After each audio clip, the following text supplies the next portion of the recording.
आदाब, मुंसिफ जोहर में आपका स्वागत है। मैं हूं आपके साथ अब्दुल रहीम। देखेंगे तमाम बड़ी खबरें, लेकिन सबसे पहले नजर हेडलाइंस पर।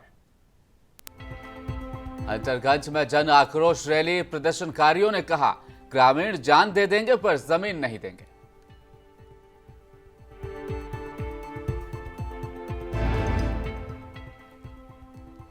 पूर्व मुख्यमंत्री रघुवर दास पहुंचे डुमरी, कहा अबुवा राज की स्थापना के नाम पर जो वादा किया वो निभाया नहीं।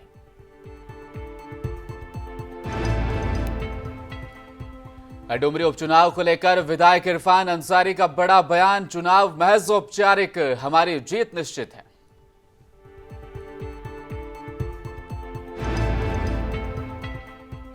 सीएम नीतीश कुमार ने नालंदा खुला विश्वविद्यालय के भवन का किया उद्घाटन, कोरोना काल से पहली रखी थी निर्माण की आधारशिला।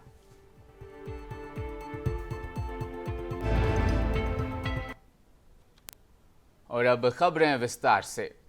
हंटरगंज में Deori Dumri field firing range विरोध संघर्ष समिति के बैनर तले एक बड़े जन आक्रोश रैली सह विरोध प्रदर्शन कार्यक्रम का आयोजन किया गया।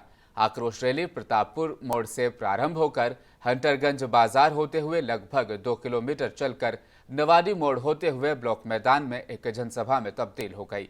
रैली का नेतृत्व जिला भाजपा पलामू प्रमंडल के प्रभारी सह स्थानीय युवा नेता श्रीनिवास सिंह, परिषद अध्यक्षा ममता कुमारी, प्रखंड प्रमुख ममता कुमारी, उप प्रमुख राहुल गुप्ता, अध्यक्ष मुखिया संघ अशोक यादव, बेसूत्री उपाध्यक्ष वकील खान कर रहे थे। रैली और जनसभा के माध्यम से सरकार को चेताया गया कि अतिशीघ्र फील्ड फायरिंग रेंज वापस लिया जाएगा।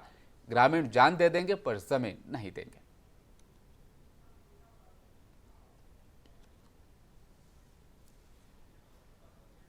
और डुमरी के श्री बाजार में भाजपा के केंद्रीय उपाध्यक्ष लक्ष्मीकांत वाजपेयी ने एक प्रेस कॉन्फ्रेंस की। इस दौरान उन्होंने राज्य की वर्तमान सरकार पर जमकर हमला बोला। उन्होंने कहा कि डुमरी में एनडीए गठबंधन के उम्मीदवार यशोदा देवी की ऐतिहासिक जीत हो रही है, जिसको लेकर इंडिया गठबंधन के कार्यकर्ताओं और नेताओं में हताशा का माहौल है। इसको लेकर लगातार वे भाजपा और आजसू पर हमला कर रहे हैं। दिन भर में कम से कम 20 दफे बिजली गई होगी, जितने देर में कमरे में रहा, और उसके अलावा भी जा रही होगी। बदले में मैं कहना चाहूँगा, उत्तर प्रदेश में 1 घंटे को बिजली नहीं जा रही है, पूरे 24 घंटे बिजली मिल रही है। कोई लोकल फॉल्ट हो जाए बात दूसरी है। तो ये बिजली का वादा भी जो उन्होंने किया था रघुवर दास जी की सरकार में, शहरी क्षेत्र में 24 घंटे और ग्रामीण क्षेत्र में 18-20 घंटे बिजली मिल रही थी। आज शहर में 18-20 घंटे बिजली नहीं है। ये इनकी सरकार की देन है। इसके अलावा कानून व्यवस्था की जो खराब स्थिति है, जिसमें हत्या, अपहरण, गुंडागर्दी, फर्जी मुकदमों में लोगों को फंसाना, और ख़ास तौर से महिलाएं, और महिलाओं में भी आदिवासी और मूलवासी बहनों के साथ 5,500 से ऊपर घटनाएं इस सरकार के कार्यकाल में अभी तक है। डुमरी उपचुनाव में चुनावी दौरा के दरमियान राज्य के पूर्व मुख्यमंत्री रघुवर दास डुमरी पहुंचे, जहां बूथ स्तरीय कार्यकर्ता सम्मेलन में उन्होंने हिस्सा लिया। इस दौरान सभा को संबोधित करते हुए उन्होंने वर्तमान सरकार पर जमकर हमला किया। उन्होंने कहा कि देश के सबसे कमजोर मुख्यमंत्री वर्तमान में यहां पर हैं, क्योंकि उन्होंने चुनाव के दौरान झारखंड की जनता से अबुआ राज की स्थापना के नाम पर जो वादा किया था उन्होंने अब तक निभाया नहीं है। कमजोर सरकार ना देश का भला कर सकता है, ना राज्य का भला कर सकता है। 2004 और 2014 में भी देश में कमजोर सरकार थी। मैं आपको पुराना इतिहास बताना चाहता हूं। यूपीए, जिसका नाम है लोग अभी INDI दिया है, उस 2004 और 2014 10 वर्ष के शासन में सिर्फ घोटाले और गोलमाल का कहानी समाचार पत्र और टीवी में हम देखते थे। कहीं कोयला घोटाला, तो कहीं G2 घोटाला, कहीं कॉमन कॉल घोटाला, घोटाला ही घोटाला।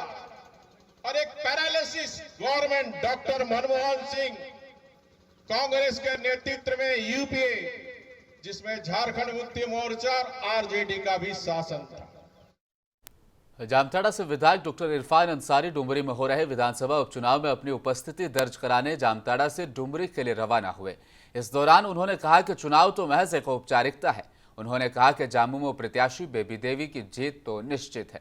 उन्होंने कहा कि टाइगर स्वर्गीय जगन्नाथ महतो ने क्षेत्र के लिए ही नहीं पूरे झारखंड के लिए काफी काम किया है। उनके कार्य को कभी भुलाया नहीं जा सकता। डुमरी में उपचुनाव हो रहा है, आप जा रहे हैं, कहाँ तक जीत हासिल हो सकता है आपके पार्टी उम्मीदवार का? देखिए, जीत निश्चित है और महज एक औपचारिक है।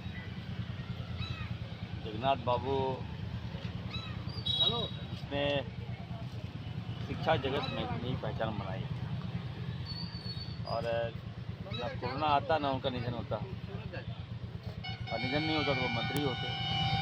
तो हमारे मुख्यमंत्री जी ने काफ़ी बड़ा सम्मान दिया है उनके परिवार को, तो जनता भी समझ रही है और निश्चित तौर पर हम कह सकते हैं ये आजसू और ये भाजपा ये बर्बाद कर दिया राज्य को। और आप जनता समझ, हम लोग सम्मान दिलाने का काम कर रहे हैं विकास के साथ साथ। दूसरी ओर भाजपा के लोग आप देखते होंगे किसी लोगों को, किसी वर्ग को ये लोग ठीक ठाक नहीं रखता। दलित के साथ वही हाल, आदिवासियों के साथ वही हाल, ओबीसी के साथ वही हाल, मुस्लिम तो आप छोड़ ही दीजिए। तो कहने का मतलब है जो आज एक औपचारिक है और हम लोग प्रचंड बहुमत से जीतेंगे। हम लोग जा रहे हैं प्रचार में। जमशेदपुर में रक्षाबंधन के एक दिन पहले पोटका विधायक संजीव सरदार के आवास में राखी बांधने पहुंची पोटका विधानसभा क्षेत्र की महिलाएं। वहीं संजीव सरदार ने कहा, बहनों की रक्षा हमेशा करता रहूंगा। विधायक संजीव सरदार के आवास पर राखी बांधने आई महिलाओं को घंटों समय उन्होंने दिया और विधायक ने अपनी कलाई पर राखी भी बंधवाई। काफ़ी संख्या बहनें आई है रक्षाबंधन। आज रक्षाबंधन के शुभ अवसर पर हमारे कैमरा पीछे करो मोबाइल। पोटका विधानसभा के साथ साथ हमारे इस जिले के तमाम हमारे बहनें सब आए हुए हैं और रक्षा बंधने के लिए। और आज इस जो पवित्र बंधन है, जो पवित्र रिश्ता जो है, और इसमें हम भाई लोग बहन को प्रति बखूबी हम लोग निभाते हैं। और सदी काल से ये पर्व त्यौहार मनाते हुए सबको ही हम लोग आ रहे हैं और हम भी आने वाला दिन में यही मेरा प्रयास रहेगा। जो भी हमारा क्षेत्र के साथ साथ हमारा राज्य और देश में जो भी बहन लोग हैं उनके प्रति, उनके सम्मान प्रति, उनके कैसे वो आगे बढ़ेंगे और हर क्षेत्र में हम तन मन धन के साथ उनके साथ हूँ, ताकि कोई किसी तरह का बात ना हो और लोग और आगे बढ़ पाएँ उनके हित के लिए। सरायकेला खरसावां जिला अंतर्गत गम्हरिया बेसिक स्कूल के 8वीं कक्षा के छात्र शुभांकर मंडल के स्कूल के समीप ही बने एक गड्ढे में डूबने से मौत हो गई। बताया जा रहा है कि छात्र टिफिन ब्रेक में स्कूल से बाहर निकला था। इस दौरान स्कूल के पास ही बने गड्ढे में फिसलकर गिर गया। बताया जा रहा है कि विगत दिनों हुई बारिश के कारण गड्ढे में पानी था जिसमें वह डूब गया। देखिए, ये बड़ा गम्हरिया राजकीय बुनियादी विद्यालय का मामला है। इसमें हम लोग को जहाँ खबर मिला है कि स्कूल का बच्चा जो टाटा लॉन्ग प्रोडक्ट का अंदर में एक गड्ढा खोदा गया था, जिसमें वहाँ पर डूब के मारा गया। तो प्रिंसिपल का द्वारा बोल रहा है। जमशेदपुर में भोजपुर के प्रख्यात गायिका कल्पना पटवारी ने अपना स्वर का जादू बिखेरा। वहीं हमसे भंगिया ना पिसाई गणेश के पापा गीत गाकर लोगों को खूब झुमाया। हर हर महादेव संघ की तरफ से सावन के आखिरी सोमवार पर साक्षी गुरुद्वारा मैदान में भजन संध्या का आयोजन किया गया था। भजन संध्या में भोजपुरी प्रख्यात गायिका कल्पना पटवारी ने अपने स्वर का जादू बिखेरा। कल्पना पटवारी के स्टेज पर पहुंचते ही भक्तों ने तालियां बजाकर उनका स्वागत भी किया।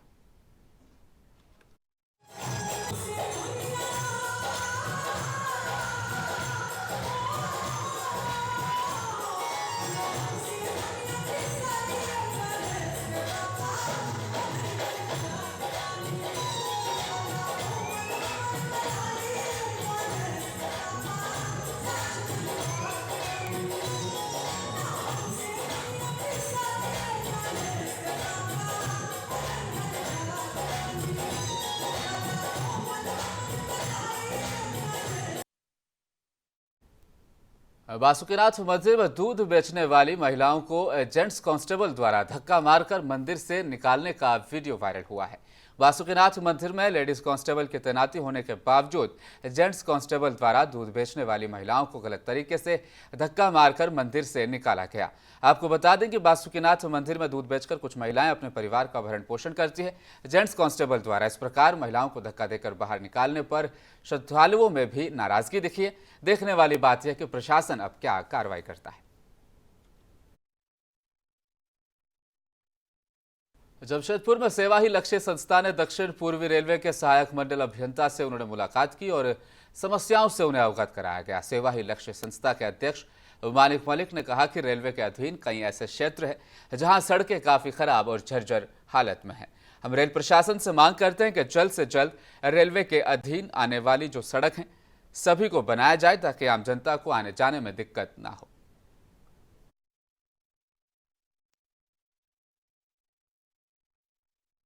मंडल के प्रथम एएन सर के पास आए थे, जिसमें हम लोग जन समस्याओं को लेकर 3 सूत्री मांग को लेकर आज एक मांग पत्र दिए हैं, जिसमें मुख्य रूप से हमारा है पहला है परसुड़ी थाना क्षेत्र अंतर्गत मखदमपुर फाटक के समीप रोड की स्थिति रेल क्षेत्र के अधीन आता है, जिसमें रोड की स्थिति काफ़ी भयावह है और स्थिति इतना गंभीर हो चुकी है कि इतना बड़ा बड़ा गड्ढा हो चुका है कि लोग आने जाने में डरते हैं।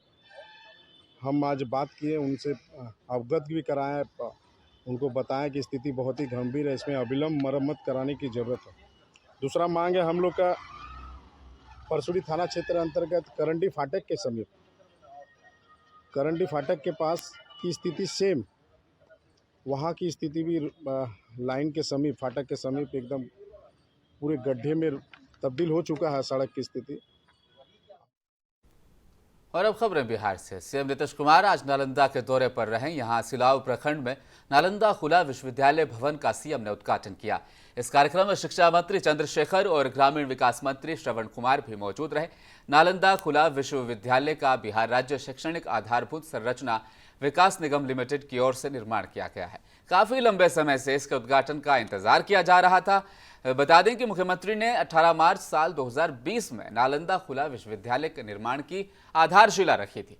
विश्वविद्यालय के भवन के निर्माण में कुछ विलंब हुआ और इसका बड़ा कारण कोरोना काल रहा। ऐसे में इस साल के शुरुआत में ही भवन बनकर तैयार हो गया था और इसके उद्घाटन का इंतजार था।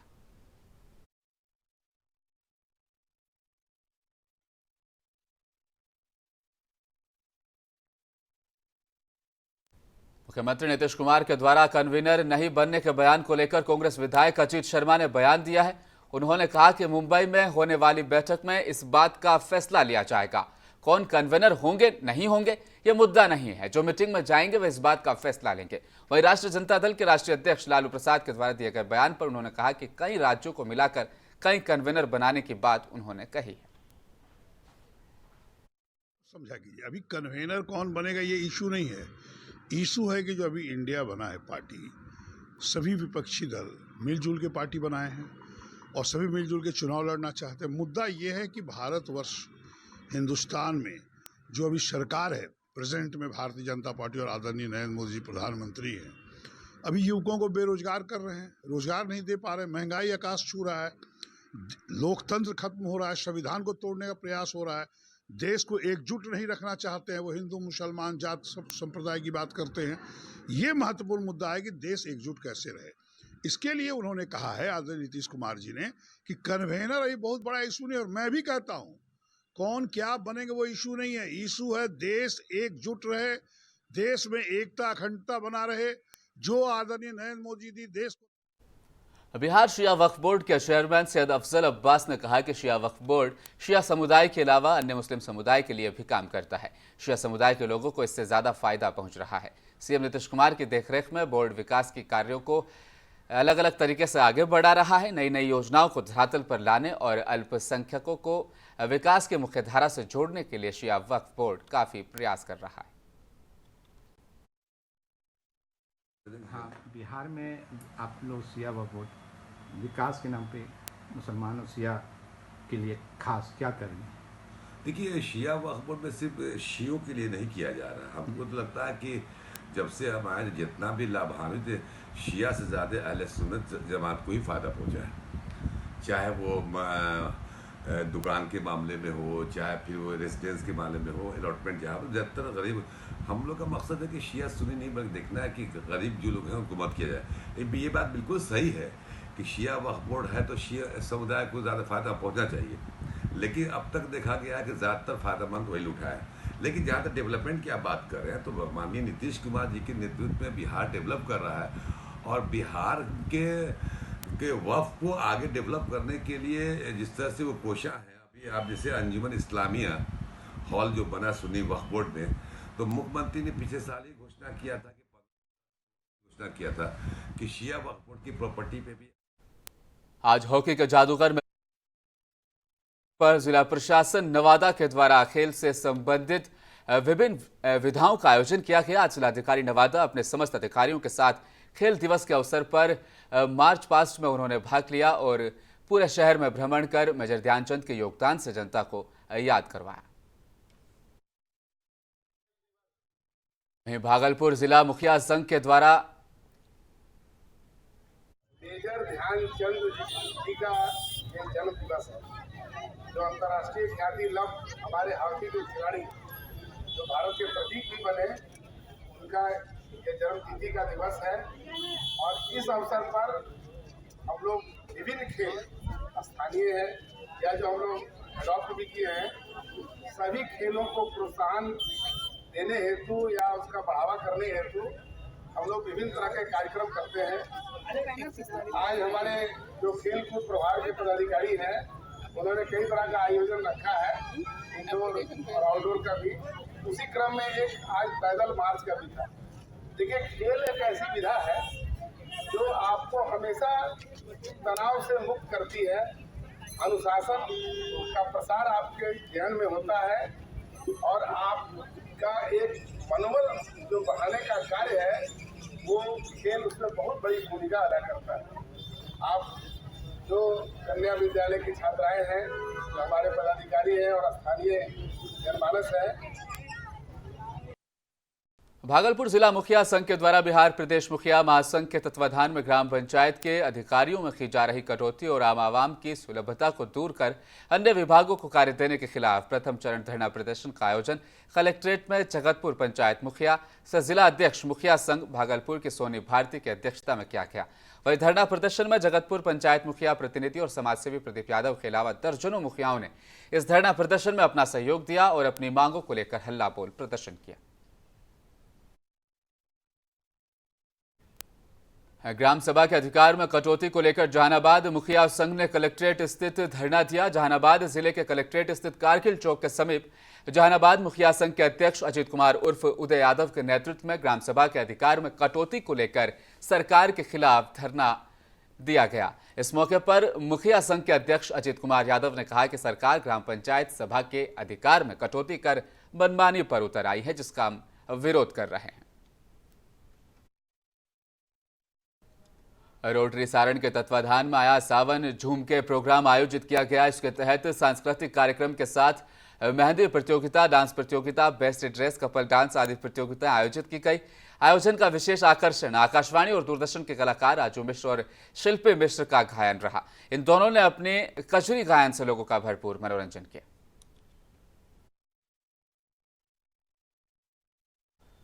और बिहार में शराबबंदी के बावजूद भी लगातार शराब मिलने का दौर जारी है। कहीं विदेशी शराब मिल रही है तो कहीं पर देशी शराब। इस क्रम में बबरगंज थाना क्षेत्र के वारिसलीगंज मोहल्ले में सावित्री देवी के घर पर सीआईटी की टीम के द्वारा छापेमारी की गई। इस दौरान टीम को लगभग 50 लीटर देशी शराब 5 से अधिक बोतल में मिली, जिसे पुलिस ने जब्त कर लिया है। वहीं शराब के धंधे में लिप्त सावित्री देवी और उनकी बहू अर्चना देवी को गिरफ्तार किया। सुगोली सिकरहना नदी में जलस्तर में वृद्धि होने के कारण नगर पंचायत क्षेत्र के ग्रामीण क्षेत्रों में बाढ़ का पानी सरेही क्षेत्र के माध्यम से वहां पर फैल रहा है। भाजपा ओबीसी मोर्चा के जिलाध्यक्ष और डिप्टी चेयरमैन पति विकास शर्मा ने नगर पंचायत क्षेत्र के बूढ़ी गंडक नदी के तटवर्ती बाढ़ग्रस्त वार्डों का दौरा किया, जायजा लिया। बाढ़ से घिरे लोगों को सुरक्षित जगहों पर जाने सहित बाढ़ सुरक्षा संबंधी जानकारी दी और हर संभव मदद देने का भी आश्वासन दिया। और जिला के मकेर प्रखंड के बाशिंदा समाजसेवी मेहंदी हसन के दरवाजे पर जनसुराज की हिमायत से सारण शिक्षक निर्वाचन क्षेत्र से विजयी एमएलसी आफाक अहमद का भव्य स्वागत किया गया।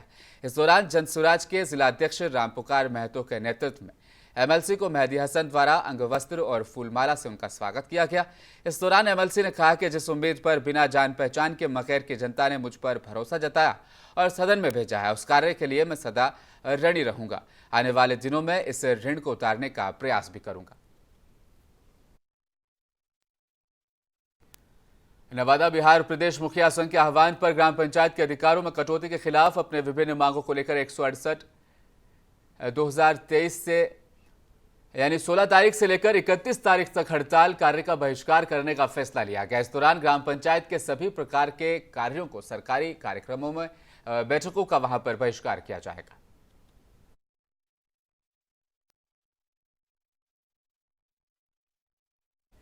और जाने से पहले दिखाएंगे आपको एक बार फिर से हेडलाइंस। हंटरगंज में जन आक्रोश रैली, प्रदर्शनकारियों ने कहा ग्रामीण जान दे देंगे पर जमीन नहीं देंगे।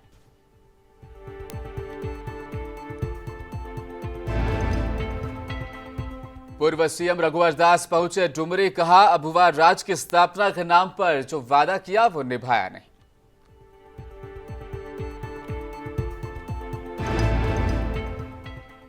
और डुमरी उपचुनाव को लेकर विधायक इरफान अंसारी का बड़ा बयान, चुनाव महज औपचारिक, हमारी जीत निश्चित है।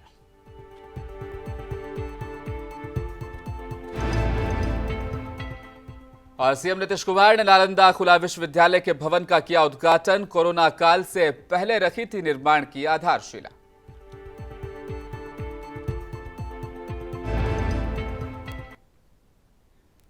मुंसिफ जवाहर में फिलहाल इतना ही। आप देखते रहिए मुंसिफ टीवी न्यूज। नमस्कार।